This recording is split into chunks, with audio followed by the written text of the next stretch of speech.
Hello, and welcome to El Rio's Preparing for the Fourth Trimester, Welcoming Baby. I am Stacy Piercy. I'm a registered dietitian and board certified lactation consultant here with El Rio. And I'm pleased to bring you this presentation as it's been created by all of the team members here at El Rio. So our registered dietitian team, our lactation or breastfeeding team, the pediatric folks, our OBGYN team, the midwifery team, and physical therapy. So there's a lot of good information in this presentation that's meant to help you be successful, but also just navigate the 3 months following delivery. So welcome and let's get to it. Okay, so one of the first things we wanted to make sure that we discussed was infant sleep expectations. One of the most challenging things about navigating those few months and really years after delivery is adjusting to the change in your own sleep patterns, right? So we provided here sort of a general guide that can be found on what to expect about the different ages. So from birth to 6 weeks, at 2 months, 3 months, what could you expect or can you expect around their sleep? Now, know that this is highly variable, and what's most important is that you're in tune with your infant, you're paying attention to if they're getting overstimulated from people visiting, you're paying attention to when the last time was that they fed, so that you can best support them in sort of regulating their nervous system, right, and getting the sleep that they need. But this is a good starting point. The main things that we wanted to caution you to are there's a lot of advice around sleep, and much of it comes from folks who are not really trained professionals. So be on the alert for sleep training that promises you longer sleep stretches than what we've seen here. Some kiddos are, they are just anomalies and they come out and they'll sleep much longer than maybe what's presented here. Always check back with your pediatrician to make sure that's okay. Lots of other factors go into whether or not they can sleep longer. Know that if any sleep training method is claiming that your infant can self-soothe under, say, 4 months, really probably, even older than that, they're relying on us to support them in meeting their needs and comforting them. So that can be the challenge with some of the sleep training methods, is that they require you to remove yourself from the infant and not support them in the ways that we know are good for them developmentally. A really great resource that we like is the Pediatric Sleep Council. So give them a look. They will break down baby's sleep expectations by month, which is really nice. And they're very careful to provide guidance that sort of covers everybody's needs and isn't going to promise any specific thing, because all kids are different, right? Other things, though, that are important to talk about when it comes to sleep is how do we keep baby sleep safe?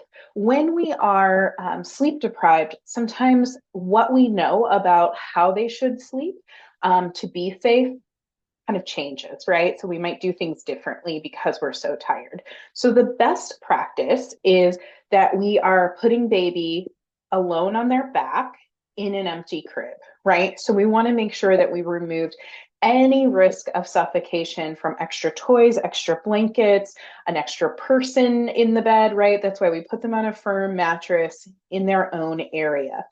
Now, what can happen is when you're having a hard time getting baby to settle down, or you're up throughout the night with them and you're getting tired, if at any point you notice that you're starting to doze off and maybe you're sitting in a chair with them, or you're sitting on the couch with them, you really want to be aware that that's happening. And if you're struggling with sleep, I encourage you to reach out to your pediatrician to talk more about how you might lie safely next to them, with some pretty specific guidance that we use often with breastfeeding.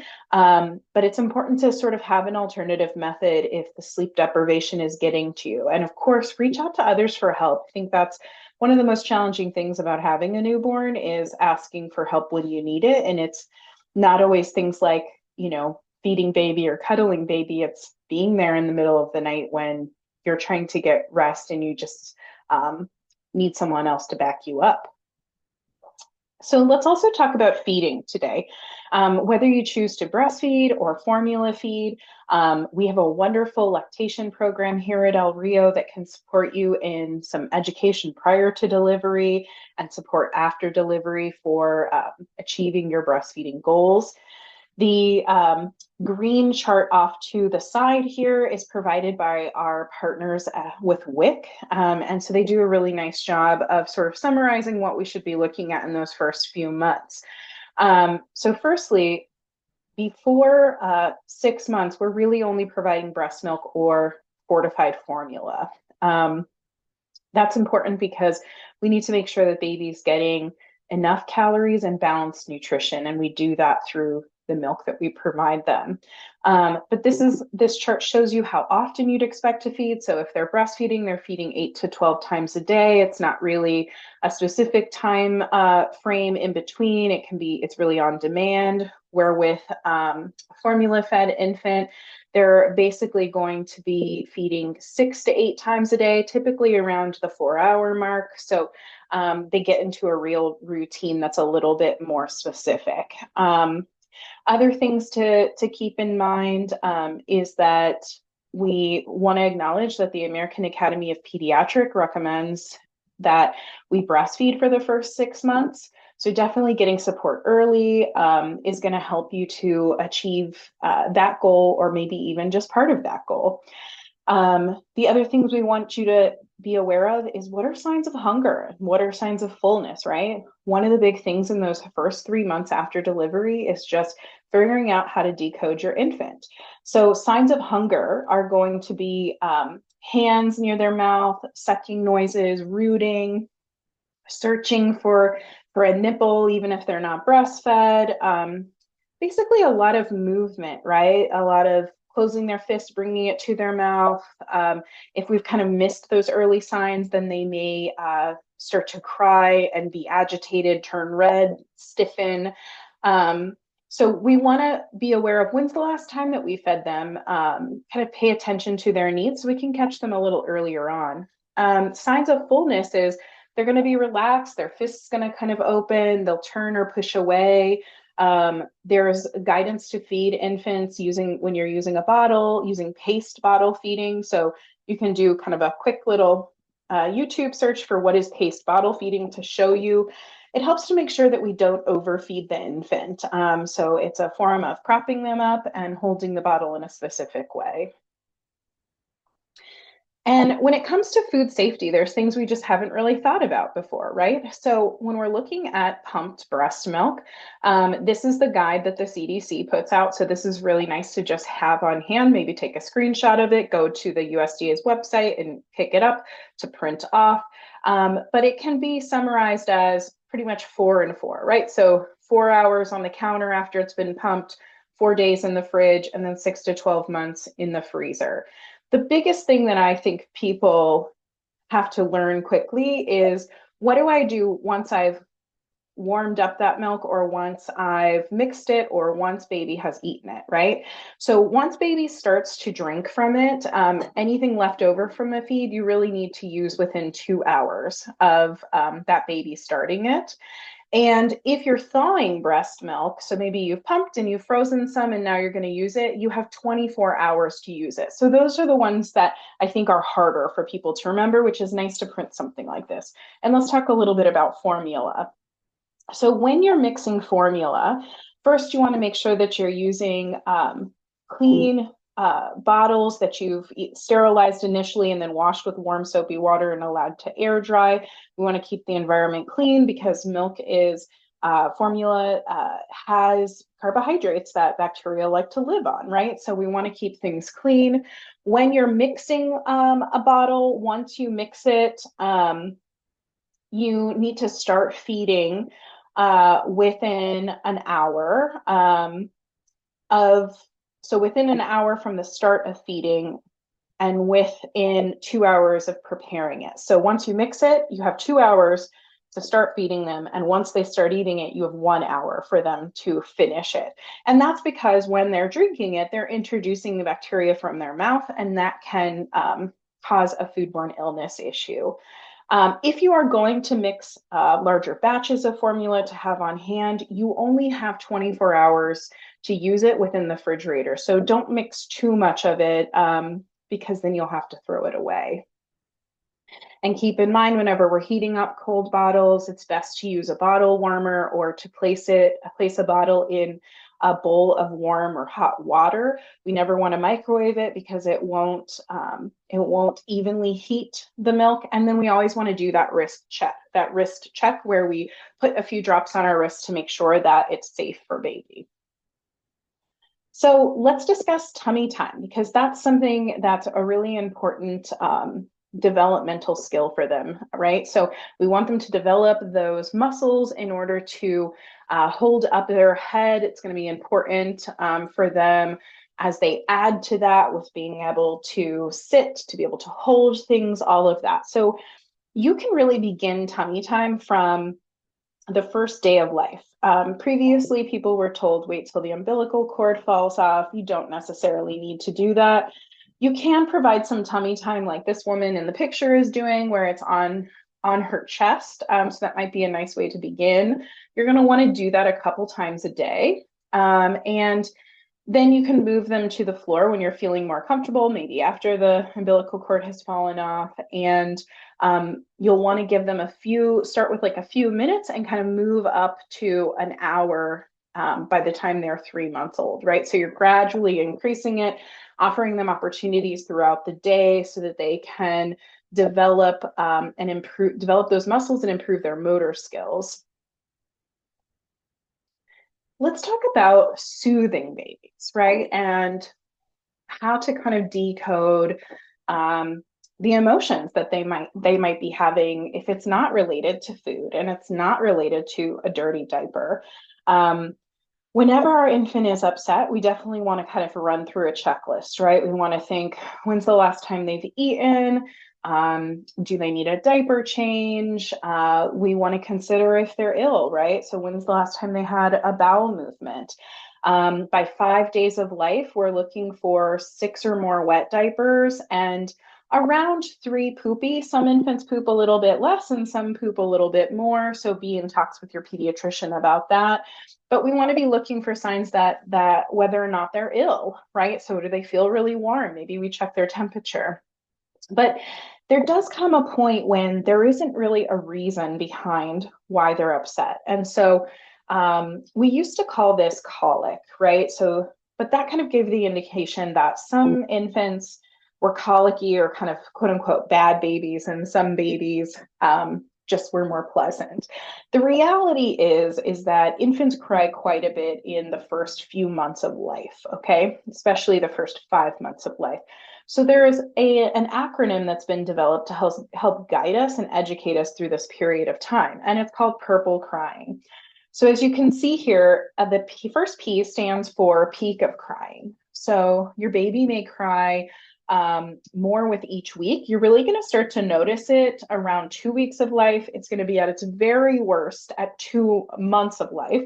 And then it will lessen around 3 months to 5 months, okay? So it kind of starts early, right? You can start seeing some of these signs. Let's learn more about it. The U is for unexpected. So it kind of comes and goes. What this says to me, or what I tell patients, is that you can really be in the same routine and one day goes great, and then you do that same routine again and another day doesn't go so well. So it's not necessarily in response to anything specific, though you want to keep an eye out for things like them missing naps or being overstimulated from visitors, things like that. The R stands for resistant to soothing. So this means we're going to talk a little bit about some of the soothing techniques, but this means we can try all of our tricks and they don't really work very well, and that's okay. But we need to know that, we need to be armed with that information so that we can best take care of our own mental health and kind of get through these tough periods of time, because it can feel very anxiety producing to consider, like to be thinking, what do I need to do? What's happening here? The infant can give you a pain-like face. So this is when lots of discussions come in around gas and discomfort and whether or not the right bottle is being used and they're getting too much air. The reality is that Anti-colic bottles are really just a marketing ploy. It's okay if an infant gets air in when they are feeding. In fact, paced bottle feeding incorporates some air. We will support them in burping them. They will be able to fart it out. So we don't necessarily consider the air to be the problem of the crying. But it's also worth noting that when an infant is born, they've had limited exposure to bacteria. They're getting a little bit in the womb, but for the most part, their intestinal tract is being inoculated with good bacteria through either mom's breast milk, but also through just the environment that they're around, right? Every time they bring their hands to their mouth, they're getting more bacteria. So there's a combination of good and some bad bacteria. It's kind of taking up residence. Their tummy's figuring it out. They also, until around 2 months of life, don't know how to coordinate tensing their stomach muscles and relaxing their rectum to go to the bathroom. So it might be harder for them to pass gas and harder to poop, and so they get a little frustrated. The L stands for long lasting. So this really depends on your kiddo's temperament. And I'm going to show you a graph here in a second that kind of sums up the different styles that there are. But knowing that it really can go on for quite a while. And then E is for evening. I think we've all heard of this, the witching hour. So late evening, late afternoon to evening, sometimes into the middle of the night, is when they tend to have the most trouble, right?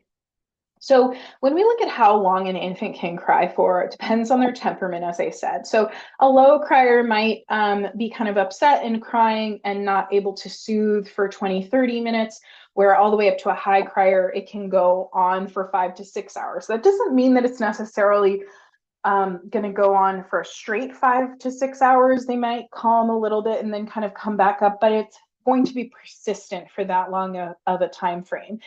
If we know this and we've gone through our checklist, it helps us to make it through these times more easily, so that we can sort of keep our own calm, because baby feeds off of our own energy, right? And so if I can help my own self to stay calm and reassured during the process, they're going to get through it much easier. So let's discuss ways we can try to soothe the baby, right?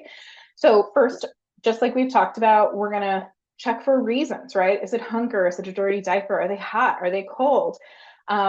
Especially in the summer months here, right? And being in the car seat where there isn't really great airflow. Infants don't have developed sweat glands, so they can't cool themselves as well as we can. They overheat quite quickly. So we want to be mindful of those kinds of things. Are they overstimulated? Are they tired? All of those things. And then once we've sort of thought through that and we know that those things aren't the answer, we can look to our 5 S's. So swaddling, just sort of reducing the stimulus of the nervous system by kind of pinning them in with a swaddle. Some kids love it, some kids hate it.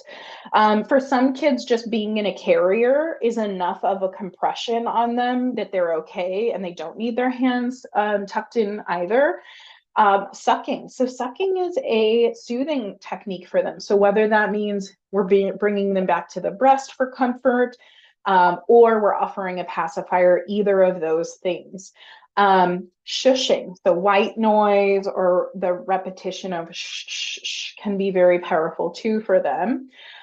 Swinging or rocking, right? So whether you're swaying with them or they're in a rocker, or you're holding them and just kind of rocking back and forth, putting them in a stroller, taking them for a walk. Some of them lying on their side, lying on their stomach, especially if we're thinking that tummy issues have something to do with this can be really helpful. And don't forget that skin to skin. So after delivery, whether you're breastfeeding or you're formula feeding, we often do the golden hour where we are bringing an infant to our chest, or we're doing a lot of skin to skin after delivery to help them to regulate their nervous system, support them in, feeding off of our respiration rate, keeping them warm, all of those things. So that's a tool you can bring, you can use at this time too. And then caring for yourself while you're trying to get through this. So using noise reducing earplugs so you can still hear them, but it's not the level of noise is not so high. Stepping away, putting them in a safe place like their crib, knowing that you've done as much as you can, and take that, 10 minutes to regroup. Asking for help from friends and family to kind of step in and support you when it's been going on for a while and you need a break, right? Or you need sleep. There are some times that we want to make sure that you're aware of to seek help, right? So as far as baby is concerned, we want you to reach out for help if their temperature is 100.4 or higher, if you haven't seen a wet diaper in 12 hours, you haven't seen a dirty diaper in 24, they're overly sleepy and it's hard to wake to feed them, any breath holding spells, so you're seeing them kind of not breathing consistently, they're holding their breath for a while, I would check in with your pediatrician. Working really hard to breathe. So you might be seeing their chest kind of expand and compress really quickly, right? They're trying hard to breathe, jaundice, so that yellowing color, or vomiting. As a caregiver, you want to seek help whenever if you start to feel feelings of anger, rage, irritability. Know that 1 in 7 moms develop postpartum depression or anxiety, and 1 in 10 dads develop postpartum depression and anxiety. So it can happen to the caregivers. The partner in the relationship is also at risk because it's such a big change to everyone's life. And I'm going to give you resources at the end here where you can reach out for help. If you're having any scary or unwanted thoughts, we call those intrusive thoughts. If you have thoughts of hurting yourself or your baby, lack of interest in baby or difficulty bonding with the baby, you're just not able to show up for them in the way you want to. Crying and sadness, constantly worrying with racing thoughts, physical symptoms like dizziness, hot flashes, nausea. Check in with your OB team, check in with your primary care, use some of the resources that I'm going to share with you here below for mental health support. But a lot of the 4th trimester is about settling into a routine and getting the support where you need it, whether it's for feeding baby, whether it's for caring for baby, whether it's for caring for yourself. Let's just briefly review what we can expect for mom when it comes to mental health changes after delivery. So we expect baby blues, which are in response to the drastic change in hormones as the placenta is removed. And that's usually the 2 weeks following delivery. So symptoms can last for a few days or weeks after the birth. Mood swings, anxiety, sadness, irritability, feeling overwhelmed, crying, reduced concentration, appetite problems, trouble sleeping. So that's to say that we expect these things, but we can also offer support for these things. So we hope that when it comes to baby blues, there's an end in sight, but we can definitely take a look at what's going on and give you some additional support. In our lactation appointments, we have lots of conversations about managing sleep and the care of baby so that mom can recover as she needs to. The difference is for postpartum depression, and we actually call it perinatal mood and anxiety disorders now, because we know that it's not just depression. Moms can experience anxiety, OCD. It can go so far as experiencing suicidal thoughts and psychosis at its very worst. If it's untreated, it's going to last longer, and it's going to impact your ability to reach your goals as far as breastfeeding is concerned, manage the different responsibilities you have in life, like returning to work, bonding with baby, all of those kinds of things. So it's characterized by depressed mood, excessive crying, not feeling like you're connecting to baby, withdrawing from people, definitely appetite changes. Some people eat more, some people eat less. So it says loss of appetite, and that's the one we think of more, but I want you to also think about maybe we're soothing with food. Loss of interest in things that you used to like, intense irritability and anger, feeling like you're not a good enough mom, and hopelessness, feelings of worthlessness, shame, guilt, trouble concentrating, restlessness. So restlessness is a big one where you finally get that baby down and it's time for you to get rest, but you just can't stop your brain, right? That's a sign that you're not going to be able to recover in the ways that you need to. And so asking for help is important there. This is from the Postpartum Support International, which is one of the groups that I list in the end as a resource to you. And this sums up the different perinatal mood and anxiety disorders that we can see in the first year postpartum. This is a really nice graphic that shows you the different symptoms, the risk factors. So let's talk a second about risk factors. So if you have a history of depression, anxiety, or OCD, you're going to be at a higher risk.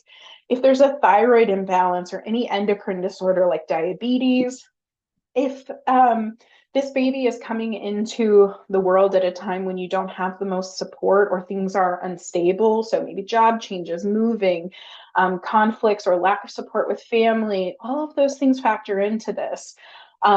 If your delivery or pregnancy didn't go like you planned, right? So there is birth trauma that we might need to address. If you were someone who experienced PMS symptoms, if you're experiencing financial stress, which many people are, when you navigate that postpartum period and figuring out how long can you stay out of work, how much does it cost to have someone care for baby, it's just a lot on your plate.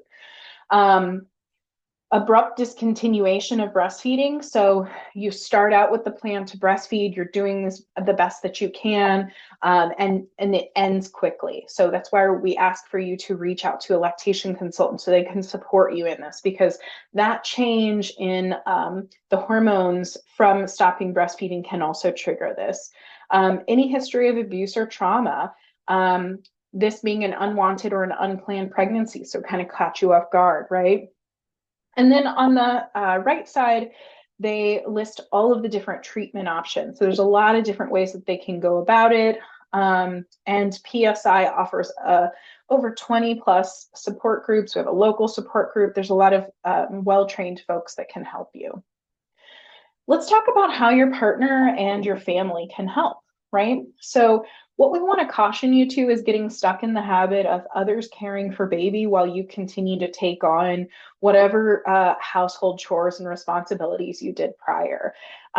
We want to encourage you to take this 3 months after delivery to allow your body to heal and to rest, and for you to bond with your baby, whether you're doing that through breastfeeding or your formula feeding. It can be helpful to direct your loved ones to tasks that are more helpful to you. Majority of the time, there are good intentions. They want to be supportive of you, but they don't know how. So having sort of a list of different household chores they can do for you, washing and prepping bottles, right? All of the baby care stuff like changing diapers, bathing, soothing them, like those are things that you can also have them help you with. And it's really nice to have these conversations ahead of time. So we have a really nice postpartum planning worksheet that we'll link in the video notes so that you can download that and have some of these conversations with your partner and your support people. Returning to work. So figuring out how long you're going to be able to afford to stay out of work before returning, making sure that if the plan is to breastfeed, that you've ordered a breast pump by 30 weeks of pregnancy. You really need that breast pump to be available to you right after delivery, because there are situations where baby isn't latching well and we need to start with pumping before we get on to breastfeeding. Knowing your rights, talking to one of our lactation consultants in regards to what it's like to navigate pumping at work and what the federal laws protect you, how they protect you. Understanding your time off, right? So short-term disability, Family Medical Leave Act, if you've been with your employer for a year. All of those kinds of things are best figured out prior to delivery. It is very challenging and adds just a whole layer of stress to try to be navigating these things in the week, 2 weeks after delivery. Really teeing up many of these things before delivery is going to help things be smoother. Planning for baby's care, right? So if you're looking to put them in daycare, figuring out who's has an available spot, right? Sometimes you can need to get on that list very early. How are you going to handle sick days? And then considering self-care, you're taking on this whole other responsibility. So how are you going to be able to support yourself even in small ways? Let's talk about returning to exercise. I think this is a really important one for us to discuss and what I'm passionate about as a dietitian because there's definitely a culture in the United States of snapback culture, right? And so I would describe that as this idea that soon after delivery, I should be able to be back to my pre-pregnancy weight, if not smaller, and sort of look as though I've never had a baby, right? It puts a ton of pressure on moms as their bodies are healing and they're taking on this responsibility of caring for a new life to sort of fit this ideal, right? And so what I want to say about that is that it's a completely unrealistic expectation, and returning to exercise in the effort to lose weight and returning to exercise too soon can really cause some real harm. The pregnancy hormones that your body was exposed to made things kind of loosen up. You can be hypermobile. Things have shifted and aren't exactly in the same spot they were before. It takes time for your uterus to recover and to be back to its original shape. So some muscles might have weakened, others tightened, some are overstretched. You can injure yourself quite easily with exercise. It's definitely okay to start exercising or return to what was normal for you postpartum when you're feeling ready. We just want to encourage you to sort of take it slowly. And we're going to talk a little bit about like, what are some signs that you maybe need to back off a little bit and you've done too much? Knowing that from one person to another, recovery looks very, very differently. So some warning signs would be if you're leaking urine during activities, if you have pelvic pain, or you have pain in your abdomen, your hips, your back, that if you had a cesarean, that incision might be hurting. If you're experiencing bleeding that increases after exercise, that's another clue. We want to encourage you to use a supportive bra during exercise, especially for lactating mothers. If you don't have a supported bra, the just repeated kind of gravity pulling on the breast can cause some discomfort and some issues with breastfeeding. Avoiding abdominal crunches, spinal flexion exercises. So knowing that your core needs some love and some time to recover. So just jumping out there with, leg lifts, crunches, those kinds of things are really going to put more stress on your back muscles than they're going to do anything for your core.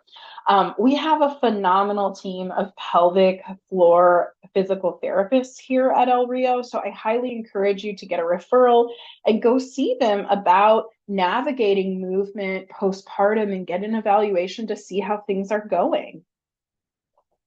Let's talk about returning to intimacy too. This is another piece of the postpartum experience in those 3 months after delivery that we need to navigate. So beyond the 6-week checkup, lots of people look to the 6-week checkup as kind of the time to get the kind of all clear. But past that 6-week checkup, your wounds and your surgical repairs should have healed. Your uterus should be back to its pre-pregnancy size. Bleeding would have stopped at this point. And you may discuss with your provider at that appointment whether or not it's okay to have sex. It's normal to not feel ready to engage in physical intimacy for a whole host of reasons. So just because the 6-week appointment comes up doesn't necessarily mean that you need to become intimate. And there's some considerations, some things that might be different than what you'd expect, especially if you're breastfeeding. So reasons why you might not be as interested in being intimate is the physical discomfort with intercourse. And that can be something that, so you go and you see your OB or midwife and you kind of get the all clear, everything looks good in your pelvic exam, but then you're experiencing pain. That might not be something that they can actually see or that's visible during that exam. So reaching out to them for support with that. Feeling ready after birth involves a lot of emotional and physical factors. So being aware that that's okay and that that's normal. Warning signs would be if you're having intercourse and you experience pain, bleeding, or abnormal discharge. Emotional barriers can come from the lack of sleep, feeling kind of touched out, especially as a first-time parent. This is the first time you've been sort of, expected to care for somebody 24/7, right? So you're breastfeeding, you're rocking, you're bottle feeding, you're tending to other children maybe, and you're just touched out and really exhausted.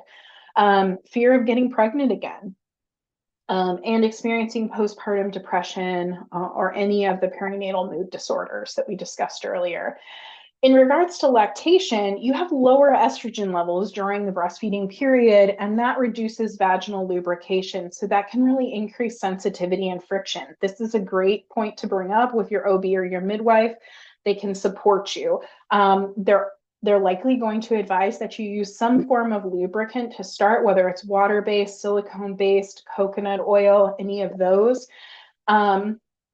They may be able to do other things to support you, but know to take things slow, to communicate with your partner about what's going on with you, trying various positions to see if you can find a position that's more comfortable, return to your provider to repeat the pelvic exam, request estrogen cream for application to help with the lubrication, to discuss contraceptives, and to get a referral to the PT.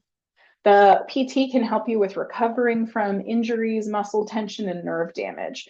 They're really phenomenal experts that we're so grateful to have here. And then these are the local and national resources that I'd highly encourage you to reach out to. So on the left side, Nurse Family Partnership and Child and Family Resources. These are going to be two places where you can enroll in programs to get ongoing support postpartum. So to help you navigate just learning about your kiddo's development and navigate the changes within the family dynamic and emotional needs. There's just a variety of things that they can do for you. So Nurse Family Partnership is one program, and then under Child and Family Resources is the Healthy Families program that you can register for. We also have in Arizona the Birth to 5 helpline, which is really wonderful. This is also the hotline I would refer you to if you feel like you kind of have a fussy baby and you're really struggling to get enough rest and to find ways to soothe them. You can reach out to these guys. TMC Health offers lots of different classes like CPR, which is phenomenal, but they also have a car seat class that you can take, and it's for a low cost. I think it's like $35. You learn about car seat safety, but you also get a car seat. So you can't beat that price that you get a car seat for $35 and an hour of your time. And then the other resources on the right-hand side are more about just navigating the mental health aspects of postpartum period. So we have here in Arizona, 4th Trimester Arizona, they have what they call different villages, which are support groups that meet at different times. You can check out their website for that. Postpartum Support International, like I said, offers 20 plus virtual groups that really identify with different things. So maybe you previously experienced a loss and you're navigating now having this baby and the way that it feels emotionally. There's a group for that. You could be military. There's a group for that. So they really try to group people based on similar experiences. And then locally, we also have the Tucson Postpartum Depression Coalition, which offers a Friday virtual support group led by a longtime doula who does a phenomenal job. So that's another really nice place to be within community, to hear what others are going through, and to get access to an expert who can help you navigate some of those things. And we just want you to know that we're here to help you. There's a diverse, skill set here at El Rio, and any one of us is happy to support you in your journey postpartum and as you just learn to be a new parent or add to be a second, third time parent. Thank you so much for your time today. We hope you enjoyed this, and don't forget to check out the video notes where I've connected you with some other handouts and resources.